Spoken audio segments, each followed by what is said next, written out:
The massive starship Celestial Spear drifted silently near Earth's orbit, its metallic hull gleaming against the darkness of space. Commander Jay-Woo stood on the bridge, his dark eyes scanning the blue-green planet below with a mixture of professional detachment and mild curiosity.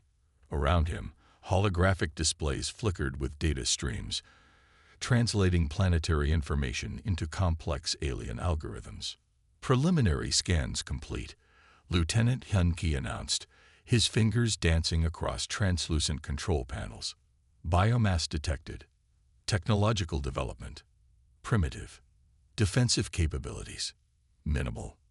Jay-Woo nodded, his experience spanning dozens of planetary conquests making him confident. Earth looked like countless other worlds they had absorbed into the Galactic Confederation, weak, divided, and ripe for systematic colonization. Unknown to the alien observers, humans were watching back. In a hidden mountain research facility nestled in the Colorado Rockies, a team of scientists and military personnel monitored the alien ship. Captain Elena Rodriguez, a veteran of multiple special operations, studied the massive vessel through advanced tracking systems. "They're scanning us," she muttered to her second-in-command, David Kim. "But they have no idea what they're looking at." The alien ship's design was impressive, a kilometer-long structure of sleek metallic curves and complex energy signatures. Its weaponry could obliterate entire continents with a single discharge. Conventional human military technology would be useless against such advanced systems, but humans were anything but conventional. Deep within the mountain facility, a network of supercomputers processed the alien ship's emissions. Quantum decryption systems worked rapidly, breaking down complex alien communication frequencies and technological signatures. What the aliens perceived as a primitive planet was actually a highly sophisticated global defense network disguised as ordinary infrastructure. Jay-Woo reviewed the initial reports. Population centers, technological infrastructure, military installations.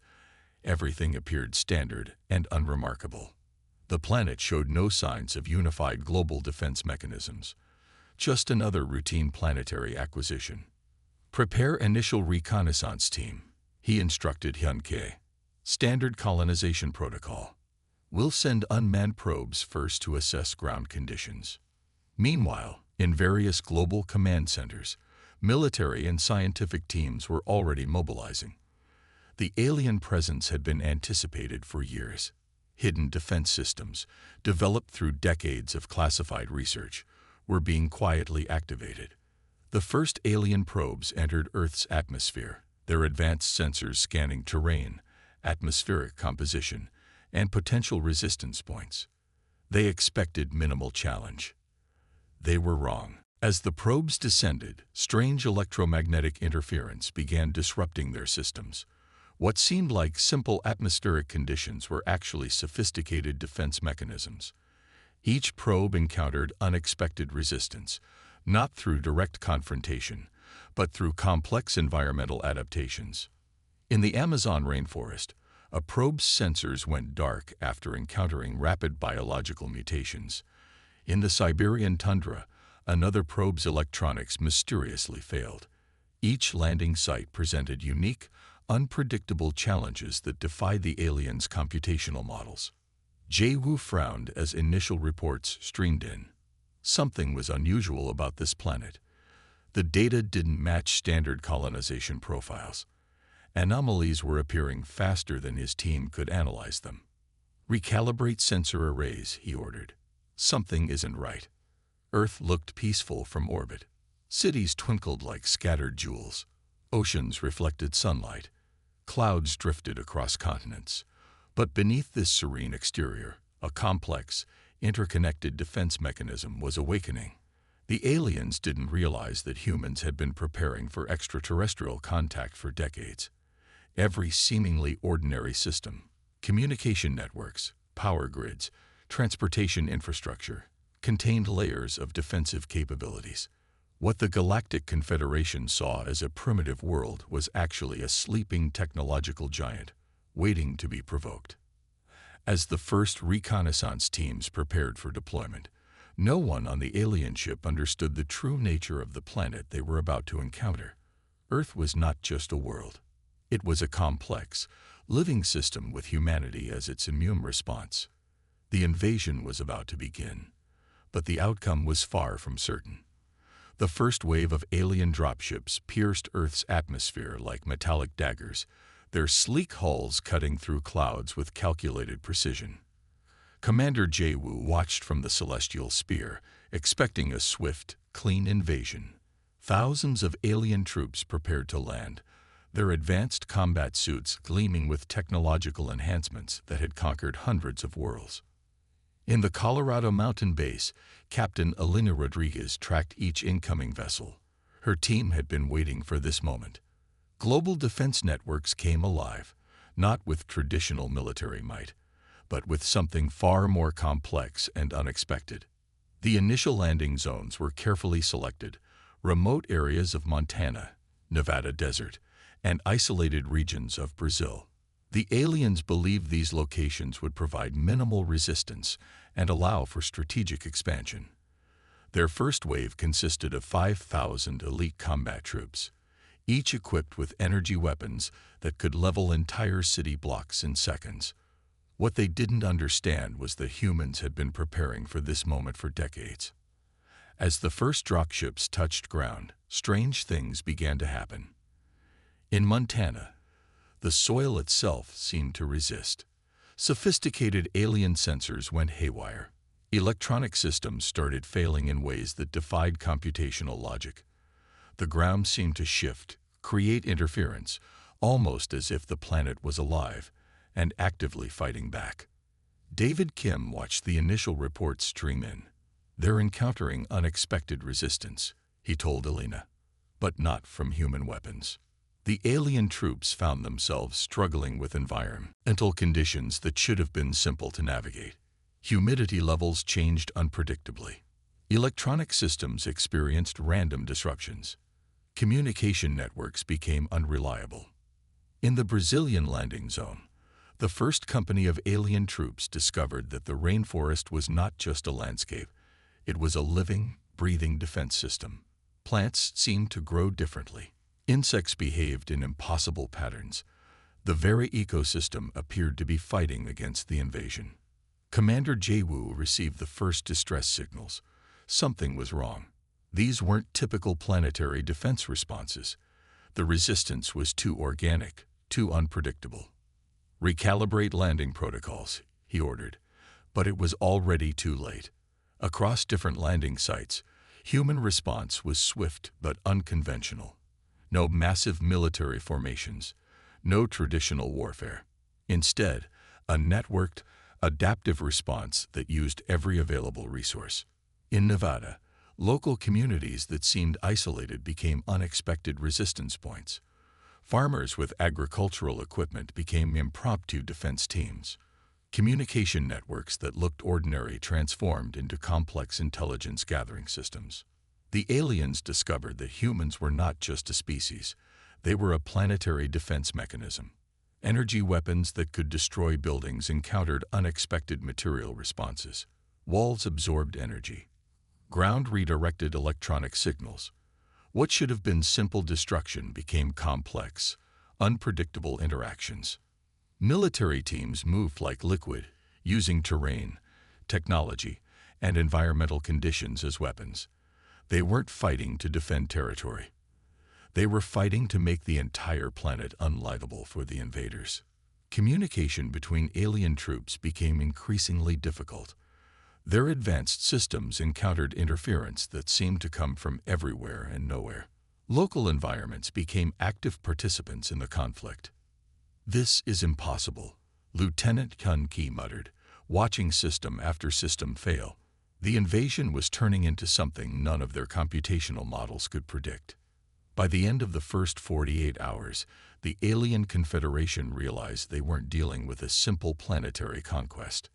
They were facing a living, adaptive system where every component, human, technological, biological, was part of a complex defense network. The initial invasion was failing, not through traditional military resistance, but through something far more sophisticated and terrifying. Earth was fighting back, and it was winning. Commander Jay Wu stared at the increasingly chaotic reports. For the first time in his military career, he felt something close to fear. This wasn't just a planet. This was a nightmare beyond any invasion scenario they had ever encountered. The real war was just beginning. The alien troops soon discovered that Earth was not just a planet, but a complex living weapon system. Each environment became a battlefield that fought with its own rules. In the Amazon rainforest, alien combat units found themselves surrounded by biological chaos. Plants moved in ways that defied normal botanical behavior. Insects swarmed with coordinated intelligence, targeting alien technology with precise biological disruption. Microorganisms attacked alien environmental suits, breaking down synthetic materials faster than their repair systems could respond. Sergeant Min discovered that tropical ecosystems were more than just landscapes. They were living, breathing defense mechanisms. Alien troops who entered the rainforest experienced rapid equipment failures. Communication systems would suddenly die.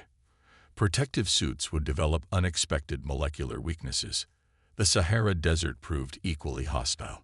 Extreme temperature variations became a weapon. During day cycles, temperatures would spike to levels that overwhelmed alien cooling systems. Night temperatures dropped so rapidly that technological components would fracture and fail. Sand particles would infiltrate sophisticated mechanical joints, causing progressive system failures.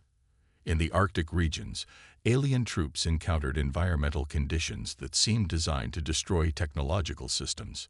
Ice crystals would form inside electronic components. Magnetic anomalies would cause navigation systems to malfunction. The cold itself became a weapon more effective than any human-designed defense mechanism. Scientists back on the celestial sphere watched in growing horror. Their advanced scanning technology showed something impossible. The planet itself seemed to be responding to the invasion. Environmental systems were adapting, changing, creating defensive responses that no computational model could predict. Commander Jay Wu realized they were facing more than a planetary invasion. They were fighting against a living, intelligent system where every component worked together. Humans weren't just defenders. They were part of a planetary immune response. Research teams discovered that Earth's ecosystems had developed complex interdependencies over millions of years. What appeared random was actually a sophisticated defense network. Biological systems communicated and responded to threats in ways that human technology could barely understand. In mountain regions, rock formations seemed to shift. Geological structures would create unexpected landslides. Terrain would change subtly, making alien movement difficult. What looked like simple landscapes were actually complex defensive structures. Ocean environments proved equally challenging. Marine ecosystems began displaying unusual behavioral patterns. Massive whale pods would create electromagnetic disruptions. Deep-sea microorganisms would attack alien underwater exploration units. The oceans themselves became active battlegrounds.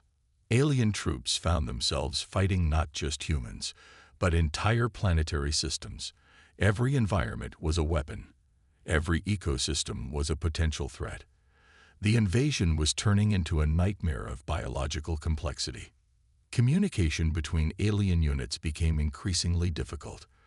Their advanced technologies encountered interference from unexpected sources. Natural electromagnetic fields would suddenly shift. Biological systems would create complex disruption patterns. The Galactic Confederation had invaded thousands of worlds. They understood planetary conquest. But Earth was different. Here, the planet itself was fighting back. Sergeant Min watched as another alien unit disappeared into a forest environment. They would return damaged, confused, their advanced technologies rendered useless by simple biological interactions. The rainforest wasn't just a landscape. It was a living weapon. Computational models failed. Traditional invasion strategies collapsed. The aliens were discovering that Earth was perhaps the most dangerous world in the galaxy. What looked like a simple planetary invasion was becoming a fight for survival. And Earth was winning. Commander Jay Wu stared at the increasingly chaotic reports. The invasion was transforming into something no one had predicted. Humans weren't just defenders. They were part of a planetary defense system more complex and dangerous than any technological weapon. The real war was just beginning. And Earth was ready. The research facility hummed with intense energy as scientists worked rapidly. Yoon Soo, a brilliant researcher with piercing eyes and uncommon focus, examined captured alien technology spread across multiple workstations. Each device was more than a weapon. It was a potential key to human survival. Across global networks, research teams collaborated in ways never before seen. National boundaries disappeared. Technological knowledge became a shared resource. Universities, military laboratories, and private research centers connected through encrypted channels, analyzing every fragment of alien technology. The first breakthrough came unexpectedly. An alien communication device, when dismantled, revealed complex quantum encryption techniques.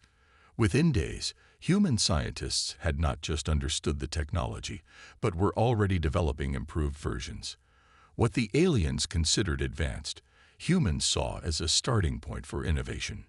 Military teams integrated these technological discoveries rapidly.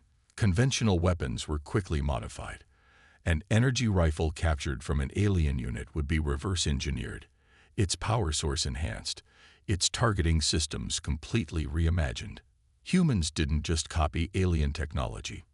They transformed it. David Kim coordinated global technological adaptation efforts. Each captured alien device became a puzzle to be solved, a potential weapon to be improved. Computer networks worked simultaneously, breaking down technological barriers faster than the aliens could respond. Satellite networks became intelligent tracking systems. Communication technologies were upgraded with alien quantum principles. Transportation systems began incorporating advanced energy management techniques stolen directly from invasion technologies. The aliens had arrived expecting a simple conquest. Instead, they encountered a species that could adapt faster than any computational model could predict. Human creativity became the most dangerous weapon. In underground laboratories, researchers discovered that alien technologies responded differently to human innovation. Where alien systems were rigid and structured, human adaptations were fluid and unexpected. A defensive shield technology would be transformed into an offensive weapon. A communication system would become a complex intelligence-gathering network. Quantum computing centers worked around the clock. Teams broke down alien technological principles, reconstructing them with human ingenuity. What took alien researchers generations, humans accomplished in weeks. Manufacturing facilities were quickly converted. Factories that once produced consumer electronics now created advanced defensive technologies. Every industrial resource became part of the planetary defense mechanism. Yoon Soo's team made a critical discovery. Alien technological systems had fundamental weakness points that their own researchers had never recognized. These vulnerabilities could be exploited, transformed into defensive capabilities that would make invasion impossible. Global cooperation reached unprecedented levels. Scientists from different countries shared research in real time. Military strategists developed adaptation strategies that combined technological innovation with ecological understanding. The entire planet was becoming a complex, adaptive weapon system. Drone technologies were revolutionized. Small, intelligent devices could now mimic and counter alien technological signatures. Communication networks became living, breathing intelligent systems that could predict and counter alien movement patterns. The Celestial Spears commanders watched in growing concern. Their invasion was being systematically dismantled not through traditional warfare, but through unprecedented technological adaptation. Humans were consuming alien technology and transforming it faster than the invasion could respond. Every captured alien device became a lesson. Every technological fragment was an opportunity. Humans were not just defending themselves.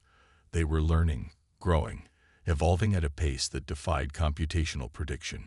Commander Jae-woo realized they were facing something unprecedented. This was not a traditional planetary invasion. This was a species-level technological transformation happening in real time. The humans were turning the invasion into an opportunity for unprecedented technological leap.